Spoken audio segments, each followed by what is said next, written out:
الله من الشیطان الرجیم بسم الله الرحمن الرحیم. چونکه تاسو ته پته ده موږ پریویس کلاس کې ویلي چې انډرلاینز به څنګه راوړو، نو نن به راځو موږ به ووایو چې ایکسټرا انفارمیشن به څنګه راوړو او موږ څه چې کوم دی دا ټیبل به څنګه جوړو سیده په شارټ کټ طریقې سره. نو اوس راځو ایم اس ورډ فایل به زه اوپن کړم، بلینک ډاکومنټ نه پس به زه راشم څه به وکړم، دلته به راشم ایکسټرا انفارمیشن راوړل غواړم، نو ایکول ټو آر اے این ډي رینډ بریکټ سټارټ بریکټ کلوز سره راځي 9 او 0 به تاسو به راوینئ. صحیح ده. همداسې که زه پریس کړم 9 0 راوړلی کېږي او که شفټ سره پریس کړم نو 9 نو بریکټ سټارټ به راشي، او که شفټ سره 0 پریس کړم نو بریکټ کلوز به راشي. او چې زه کله انټر کړم نو ما سره به دا ډیټا راشي. صحیح ده. دې څه مطلب نشته، بس دا جنرل انفارمیشن دی. موږ آپشنز مطلب آپشنز که چېرته موږ څوک پوهول غواړو نو دې ځینه د آپشن باندې پوهولی شو. زه خو داسې نشم کولی چې یو آپشن لپاره تاسو ته پوره یو بک ولیکم او بیا دا بولډ کار کوي، دې ځینه موږ دا بولډ کولی شو، ایټالیک کولی شو. نو زه د ده دپاره موږ څه کوو، لکه لیکلو نه ځان سیف کولو لپاره یا زه ویم چې ټایم ویسټ نشي، ضایع نشي، نو هغه دپاره موږ دا جنرل ایکسټرا انفارمیشن استعمالوو، موږ سره پراته وي. صحیح ده. یو خو دا طریقه وه.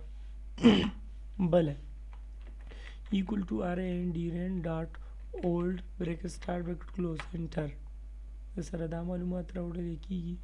صحیح ده.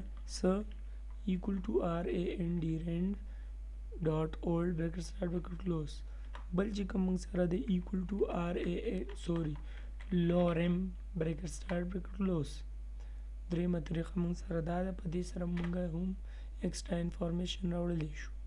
بل دې کې خبره دا ده که چېرته تاسو وغواړئ مثال کې طور پر پیراګرافس خپله خوښه باندې نو داسې به کوئ، بیا چې equal to rand بریکټ سټارټ نو ته ما د 3 پیراګرافس راوړه، نو دا بریکټ کلوز کې دننه بیا راولو. صحیح ده. بریکټ به د 3 نه پس کلوز کړو، چې څنګه انټر کړو نو موږ سره به څونه پیراګرافس راشي، 3 پیراګرافس. آی هوپ تاسو په ایکسټرا انفارمیشن پوه شوي چې ایکسټرا انفارمیشن څنګه راوړلی کېږي. صحیح ده. اوس راځو ټیبل ته. صحیح ده. څه ته راځو؟ ټیبل ته، چې ټیبل به څنګه جوړو. نو ټیبل نه ټولو پهله موږ سره زه به راشم خیر او اس کې او سکرین کیبورډ به راوړم چې تاسو ته ښکاري. پلس به والم، څه به والم؟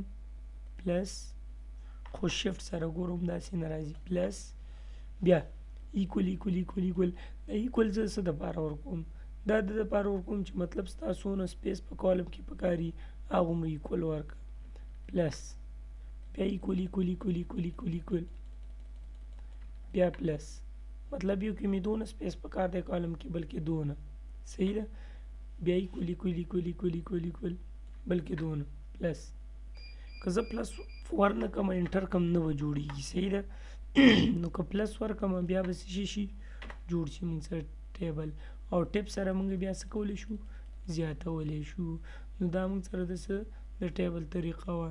بیا پکې داسې تاسو انټري هم کولی شئ، مطلب سیریل نمبر، نیم، فادر نیم، تاسو پکې هر څه لیکلی شئ. صحیح ده.